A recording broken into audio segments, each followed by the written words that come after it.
The Philadelphia 76ers are pretty much in a no-win situation. James Harden has let it be known that he would like to be traded from Philly. The Sixers did their due diligence, tried to move Harden, but they pretty much already told the bearded one, we can't find a deal that makes sense to us. James reportedly wants to be a Los Angeles Clipper. The Clippers shown interest in James, but there was no deal to be had. And I'm going to be honest with you, Philadelphia's got to kind of live with this one. Apparently, their plan is to just bring James Harden back to training camp, which they believe Harden will appear. But Harden is in China talking big-time junk about Philadelphia's own Daryl Morey, their VP. He's like, yo, this is not a good person. He's a liar, and I ain't playing for him again. So we shall see if James shows up for training camp or not. I'm not riding with Philly in this one because this is their mess. So now I'm riding with James. For years now, I have said that these ownership groups are giving these players way too much. And now I'm not finna side with the owners for literally eating out of the palms of the players' hand. Now I'm riding with the players. I want to see the players get as much as they can now. Look, James Harden bought his, pretty much, if we're being honest, he cried his way out of Houston and then cried even more out of Brooklyn. I wasn't even mad about the crying out of Brooklyn because Kyrie was on Kyrie's time at the time, and James got to Philadelphia for a lick of a trade. If we're being honest, the Sixers gave up Ben Simmons. Ben, I don't know if his career will ever be the same again. So you get James Harden. I don't think most fans out there ever thought the Sixers were going to win big, but hey, us fans never know what the heck we're talking about. Anyway, to me, the Sixers overachieved last year. Not only was Joel Embiid able to climb heights to the MVP of the league, but I thought Harden had a really good year last year. I thought it was James's best year since probably one of those big time years he had as a Rocket 4 or 5 years ago. I thought James, for about half of the season, looked like a point guard that would be willing to allow it to be number one Joel Embiid and number two Tyrese Maxey. We get to the playoffs. A couple things happen, and a lot of people don't want to acknowledge the couple things that happened. Number one, Joel Embiid was not anywhere near great to lead the Sixers. All right, nobody wants to talk about that. Physically, he broke down. You know, he's a big dude. You know, Joel Embiid, he plays very hard on both ends of the court. I wasn't even tripping over the injury, but they take care of business against Brooklyn, so they put themselves in position to allow Embiid to rest the latter part of that series. Okay, round two begins, a place the Sixers can't get out of, and Joel Embiid is okay. Maybe he'll throw it on injury. I mean, if it's going to be about injuries, that's every year with Joel Embiid. You don't think Jokic has pains and aches? You don't think Giannis has pains and aches? They played in longer stints of times around this time of the year than Embiid has at this point in his career. Like, they played in April, May, multiple times over, right? So you look at Embiid. He doesn't have one great game to me in the second round of the playoffs. Not one. And James actually gave you two really good to great games. He pretty much won you 2 games by himself. That's more than I can ever say about James Harden. But again, James has no business being on Philadelphia in the first place because Daryl Morey and company went out of their way to bring Harden in, knowing it wasn't a great situation from the standpoint of James already having relationships with Daryl to the point where Daryl literally wrote James a letter the day that he left the Rockets, pretty much saying, yo, I'm sorry, James. You're the best thing I ever had. I got to go be with my kids, right? I got to go see my kids go off to college and all that stuff.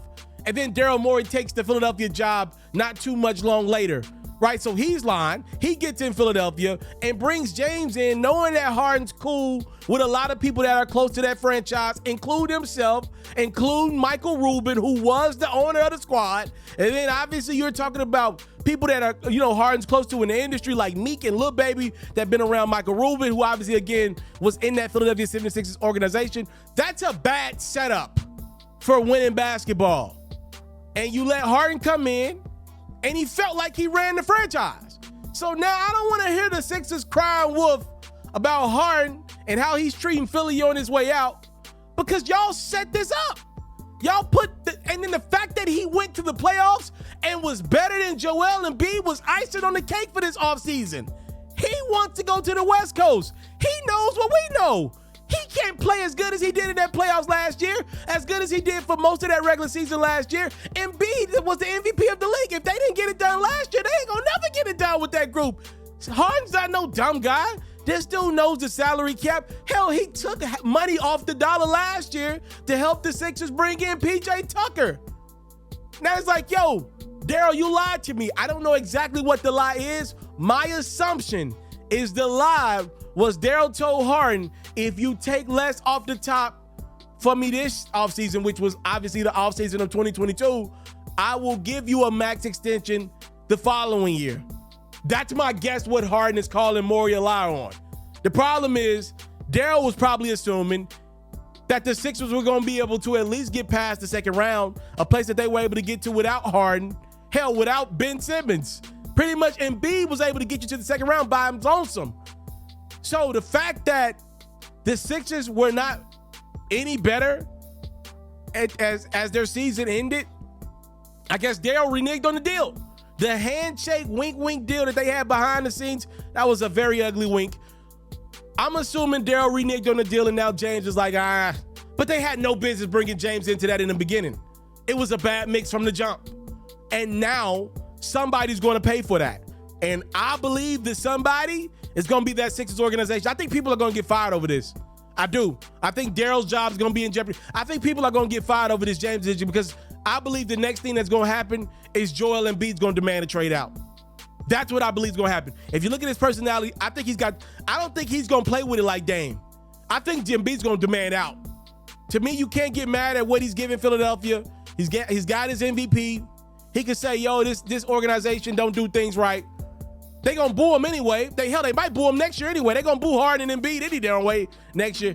I believe this story ends with Embiid demanding a trade out, and that's gonna be on top of Harden wanting out. I believe the Sixers are gonna have to start this thing over. Now, will it be this September? I don't know. Could it go on to the trade deadline next year? Maybe. But I believe this story's it's near its end. We're definitely in the last season of Harden and Embiid in Philly. If it even gets to that point, we're in the last year for sure. I think both of these dudes this time next year are playing on different teams.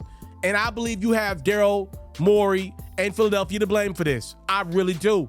They gave Harden what he wants. And in life, if you continue to give to a person, people will just take more. They're not going to say, thanks for giving me that much. I don't want anything else. That's typically not how life works. People take if you just hand things over. And they'll continue to take until you put your foot down for yourself. The Sixers didn't put their foot down with Harden. They should have went and got another player around Joel Embiid. A player that didn't have as much cachet. You got to be careful with these legends. James Harden is a legendary basketball figure. Russell Westbrook is a legendary basketball figure. Kyrie Irving, legendary basketball figure. It's tough bringing these guys in and thinking they're just going to acquiesce to a role player standard or a number 2 player standard when they've been number ones for a lot of their lives and they're superstar popularity. Like James in China right now, living it up. I ain't mad at Harden, but he's a superstar globally and you're trying to get him to buy in to being a second, third option on the Sixers at a discounted rate. And Harden said no. And this is Philly's fault.